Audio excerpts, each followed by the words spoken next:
सो है गाइस, स्वागत है आपका एक और फिर से आप ही के यूट्यूब चैनल में। और आज की इस वीडियो में हम बात करेंगे IREDA, Indian renewable energy development agency limited को लेकर। आप लोग देखोगे इरेडा में आज हमें हल्की फुल्की तेज़ी दिखाई दी है और स्टॉक 224 रुपये 51 पैसे के भाव में क्लोजिंग दिया है।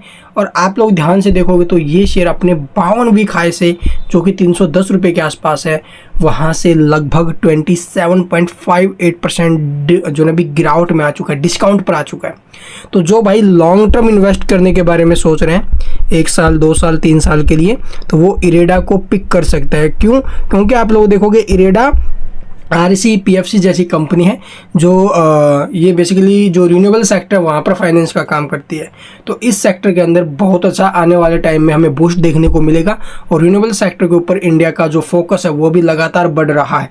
2030 तक का इनका कैसा टारगेट रहने वाला है, 2047 तक कैसा टारगेट रहने वाला है, सब कुछ टारगेट सेट करके चल रहे रिन्यूएबल सेक्टर के लिए। तो यहाँ पर बहुत बड़ा मौका है। ऐसा नहीं भी आज खरीदा 1 हफ्ते बाद 2-3 महीने बाद निकाल दें, नहीं, कम से कम 1 साल 2 साल के लिए अगर रखना चाहो तो ही इरेडा की तरफ हमने हाथ बढ़ाना। जैसे आरईसी पीएफसी आज 500-600 के भाव में जा रहे हैं ना भाई, वो भी तो कभी 100-200 के भाव पर हुआ करते थे, तभी वो वहाँ से वहाँ गए हैं। तो ऐसे ही ये स्टॉक भी अब 100-200 रुपये के आसपास है। बट यही स्टॉक आपको आने वाले 1 से 2 साल में यहाँ से 500 से 600 रुपये तक के टारगेट दे सकता है। बट इन्वेस्ट करना लॉन्ग टर्म के लिए। तो यहाँ पर कुछ एक खबरें आई हैं अभी, और खबरों के बेस पर अगर बात करें तो ट्रेडिंग बंद को लेकर खबर, ट्रेडिंग विंडो क्लोजर को लेकर है, उसके ऊपर आपको बताएंगे। और आप लोग देखोगे अभी पीछे स्टॉक में तेजी बनना स्टार्ट हो चुका था। लगभग जो भी स्टॉक्स थे पीएसयू जो लगातार टूट रहे थे उनमें तेजी बनना स्टार्ट, लेकिन 20 तारीख को यहाँ पर क्या बोलते हैं एनएससी का एक रूल एंड रेगुलेशंस होता है जो एडिशनल सर्वेलांस मेजर में डालती है कंपनियों को। एएसएम स्टेज 1 में इसको डाला और तब से स्टॉक जो ना भी कंटिन्यूसली फिसल रहा है इस दिन से ही। ठीक है, तो चलिए अब आपको मैं दिखा देता हूँ भाई आखिरकार खबर क्या है इसके रिगार्डिंग। तो कुछ एक रिसर्च रिपोर्ट अभी उनके भी यहाँ पर खबर देखने को मिली है। अगर बात करें आईसीआईसीआई डायरेक्ट, तो उन्होंने रिपोर्ट निकाली, इसके ऊपर 330 रुपये के टारगेट दिए ऊपर में, यानी करंट प्राइस से देखा जाए तो ये 47% अपसाइड के हैं। तो बड़े मौके हैं इस शेयर में। तो यहाँ पर देख सकते हो भाई इरेडा की तरफ से ये न्यूज़ हमें देखने को मिली है आज मार्केट क्लोजिंग के बाद आई भी। एनएससी बीएससी की साइट पर अगर चेक करना चाहो तो जाकर कर सकते हो भी। तो यहाँ पर देखोगे भी intimation of closure of trading window, तो जो ट्रेडिंग विंडो है उसको क्लोज करने को लेकर जो सूचना है वो यहाँ पर दी है भाई। तो ये देखो भाई सेबी का रूल है, सिंपल सी भाषा में बोला जाए तो ये सेबी का रूल है।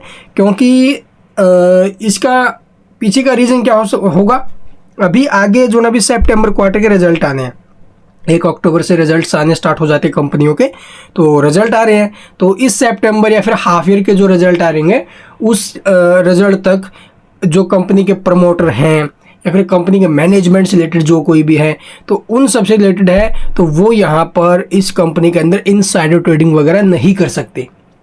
क्योंकि उन्हें पता है भी कंपनियों के रिजल्ट्स कैसे आ रहे हैं, कैसा कंपनी ने परफॉर्म किया है। ठीक है, तो उन्हें सबको पता है। अगर ऐसा उन्हें लगा कि हाँ अच्छे रिजल्ट आ रहे हैं तो वो पहले पोजीशन बनाकर बैठ जाएंगे, ऐसे तो वो अच्छा पैसा कमा सकते हैं।